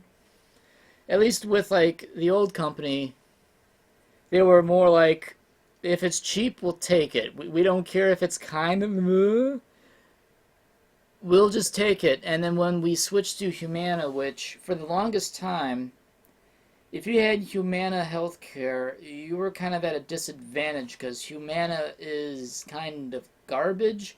And, until I think recently, and I think they actually gotten better in the industry. And they've had a lot more perks than other healthcare providers because they knew they were shit and they had to, like, win the hearts of people. Like, okay, maybe it's not so bad. Turns out my company thought, wait a minute, we were supposed to get health insurance. This is cheap, but it's almost too good. We're going back to the other one because they don't have as many perks, and we could probably get it for even cheaper. And that was kind of the whole train of thought of, we're going back to UHC, but this time you're paying more, and you're getting less. Maybe it's just Humana never changed, and everybody else just got shittier and came down to the Humana level. That's actually totally possible. That's probably what happened because we're in a capitalist society run by a bunch of dinguses, and it's always whoever can make the most money doing the least amount of work, which that's kind of derogatory towards the unions, and I'm not trying to be derogatory towards the unions. I love the unions. They're a bunch of whores, but I love them. But healthcare is all screwed up in the United States, and the only way we fix it is by paying it and make it universal or something, but then we have to pay more taxes, and we don't want to pay more taxes because this is America, and we don't want anyone taking our damn money because there's not enough of it in the first place. I concur. I'm done being political now. Okay. That's what happens when you make me start talking about deductibles and shit. You become a...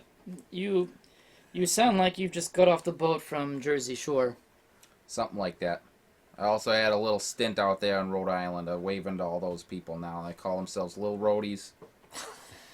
They're my unofficial family. They're like in-laws. I love them dearly. Never going to see them again. They got a shady history. Shady history out there. But we don't ask anything about them. We don't ask about them license plates that start with single digits. Unless you're part of the family out there, you're not getting them. And you don't ask about them. You don't need the DOT coming after them. They paid good money to keep those license plates since 1913 or some shit like that. That's how it goes. Don't ask, don't tell. That's another political thing. Let's stop talking about this. I need to change, okay? The accent is ending right now. We're back to normal, okay? Okay, I was about to say, I think you need a booze, but I know you said you weren't... You don't drink the booze. Drink anymore, because it makes your stomach mad at you. Yeah, I could talk about that, but I'm going to start slipping back into the accent. We're talking about my stomach now. You're going to get me agitated, and then I'm going to need Tums, and then I'm going to need to consume Prilosec. Consume Prilosec. I'm Larry Cable Guy, and you need to consume Prilosec. Have Prilosec. I eat all sorts of spare ribs and bacon and things. Take some Prilosec. Take some Prilosec. Oh. And Larry the Cable Guy hasn't been relevant in years. Yeah. Because I have not even heard any shows of him in a long time. Or any, like, weird shit with him. Hell, Jeff Foxworthy, is that his name? Yeah. Jeff Foxworthy. He's more relevant still after all these years than Larry the Cable Guy. Pour some gravy on it. Yeah. Oh, God. Mashed potatoes with gravy. Corn on the cob with gravy. What gravy? Pancakes and syrup with gravy. You want a cheeseburger with gravy on it? Just every single plate of food. I forget what show it was on. It's just wow. I thought it was the funniest thing because I was like 12 years old. Like, they're pouring gravy on everything. So, what are some TV series growing up? Can it be old reruns or on-air current shows at the time that you enjoyed watching that were comedic in nature? And I'd have to say, the reruns of Benny Hill are by far the most glorious of my childhood, because not only is it cheeky humor, but holy moly, because it's British, it's so raunchy in a lot of ways, but it's still funny at the same time that he even like, oh, kids, you shouldn't watch that, but that's really funny. You shouldn't watch that, but this is some good comedy. You should soak this in while you can, because comedians aren't like this anymore. Oh, wow. I'm trying to think. Old show. Well, comedic, mildly, but not purposely. I don't know. Andy Griffith Show. Andy Griffith Show. You know that one? I do. Living in Color. Yep. Yep.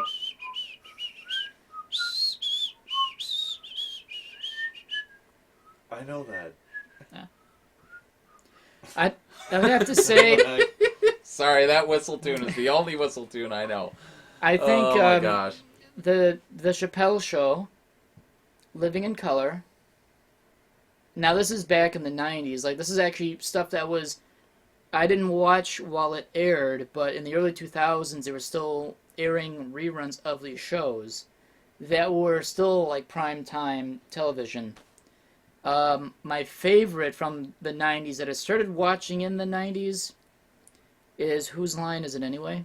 Oh, yeah. And my dad specifically told me, oh, I wouldn't watch that, or you should watch it when you're a bit older. And I still turn it on at night when they all went to bed and say, oh, yeah. I remember watching that a lot with my mom. I'm Spartacus.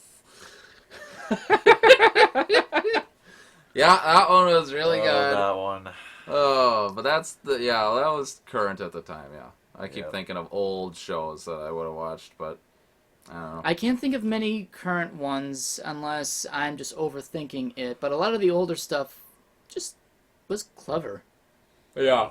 Well, Yeah. you're using old in two ways. Like, super old, like they were reruns from From the the 60s, 70s when we were growing up, or current at the time. Like, Whose Line Is It Anyway was current at the time. Right, Yeah. right.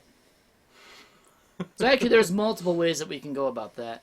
Yeah, but we're just saying stuff we watched growing up, which could have been new or old. Right. Correct. AFV. AFV, Oh, yeah. God.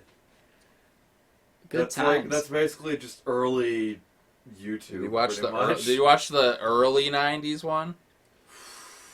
Before Tom, not Tom Bergeron, because he was It was the before second Tom gen. There was Bergeron. another one before that, and they had like It was the like- full intro. Wasn't he like the guy from like Full House or something? I think so. Who like originally hosted it?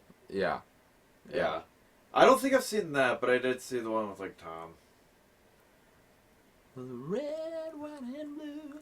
The funny things you do, Yes. America, America, this is you. wow. man, that brings me back.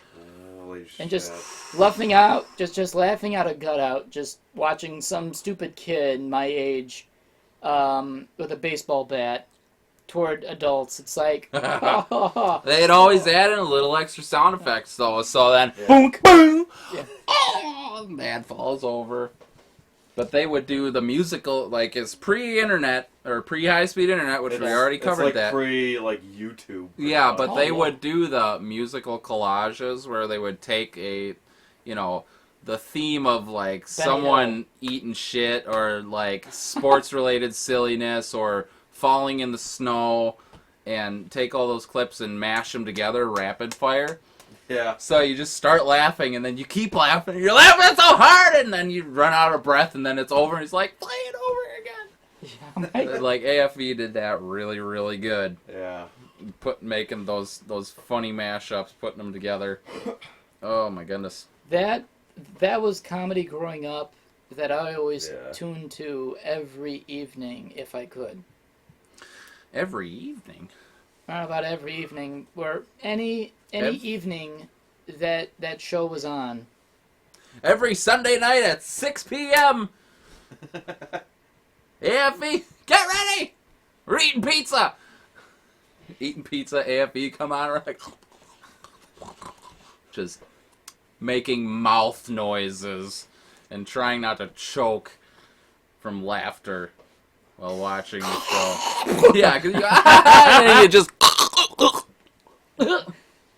never had to get the Heimlich done while watching AFE, but there was probably a few close shaves. Oh my god. Are you okay? Oh no, it went down. Yeah, it went down all the way. Which tube? I don't know. And then like the lung department's like, hey Johnny, do you know what this is? I've never seen anything like it. Looks like a half-eaten piece of Mexican Supreme. Oh. What do you make of that, John? I don't know, man. It's not something I see every day. Do we suck it out? Yes. Nah. Nah. That'll robustify his lungs a little bit for when he gets older. You know, all them greenhouse gas emissions they're talking about in the atmosphere. Gonna need some protection against that. True. That piece of pizza will do him good. Leave it in there. I'm just thinking of Osmosis Jones now. What? We went off somewhere. Should we even go there? I don't know. I don't So- know. I don't think so. Fuck. Are you okay? You falling asleep over there, Ricky? I'm totally okay. You totally okay? Well, you Totally did. Okay. Well, okay. All three glasses are now empty. For those who are listening, the water was gone. The last, actually. The beer was gone second to last, so that was Dustin's. And the Kahlua mixer of wonderfulness that way too much was poured of originally, that was gone first, because he was sipping on it. And then somewhere around, let's say, I don't know, the hour 30 mark on this timer here, I look over and Ricky's just chugging this stuff. He's like, this is good. This conversation is making me uncomfortable. Oh, no, he wasn't uncomfortable, but I don't know. That glass was full, and then that glass was empty. And now he's over here. Nice and comfortable. Yep. And here we are. Here we are. 2 hours and 8 minutes in. Definitely a long one. I keep talking about the time. I don't know. I could turn my chair around. No one would hear me then, though. I'd be speaking away from the microphone, yeah. Oh, that's absolutely right. It'd just be like absolute muffled voice. You made the perfect alien sound effect noise. No. What's That's the? a seal. That's the Tunguskan Raiders or something. Tusken Raiders. Tusken Raiders. there we Yeah, go. no, that's. And apparently the Mandalorian can't speak Tuscanese. Or something, what's or like Jawa. a sign language or something. Oh yeah, like it's a that. sign language, or that's how they communicate, I guess. They communicate through sign language. Apparently. Well, that's interesting, except I don't have Disney Plus, so fuck you. Well, I don't either, Well, how do you know these things? because I watched it when I was at his place, which we're at Last right time. now. Why, you have Disney Plus? Yes, he My- does. No, it's not actually me. It's my brother who had 2 free months. So he had a 2 free month subscription that he had to cancel after 2 months. Aw, so he probably doesn't have it anymore. Probably I can not. I can What go a up show. and yell at him for it still. Yeah. And then he'd be like, okay. And then Okay. he'd probably get it again. Okay. Okay. Yeah, I'm not holding up on my promise of bugging him every half hour, like I said earlier. Yeah, what the hell? I don't. Well, we started the podcast, you know. I guess. That we did. The cake's getting stale. That too. We should probably have cake Cake's soon. still in the fridge, yeah. Yeah. Well, if it's in the fridge, then it's getting exceedingly moist. Moist. So, I figure this would probably be a good time to perhaps end the show. And have cake. Yes, I think cake is in order. Ricky's getting excited. Once more, happy birthday. Happy birthday, Ricky. Thank you. Dustin, you can end it whenever you feel free. All right, this has been another episode of the Zooming Hoosk podcast, and once again, I am your host, Dustin DaHusky. And once again, not once again, for the first time, and maybe again soon, this is Nimadro. And again, this has been Ricky.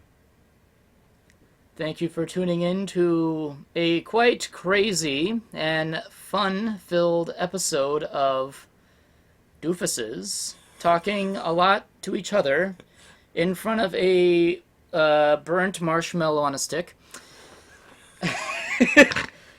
Until next time, see you next episode.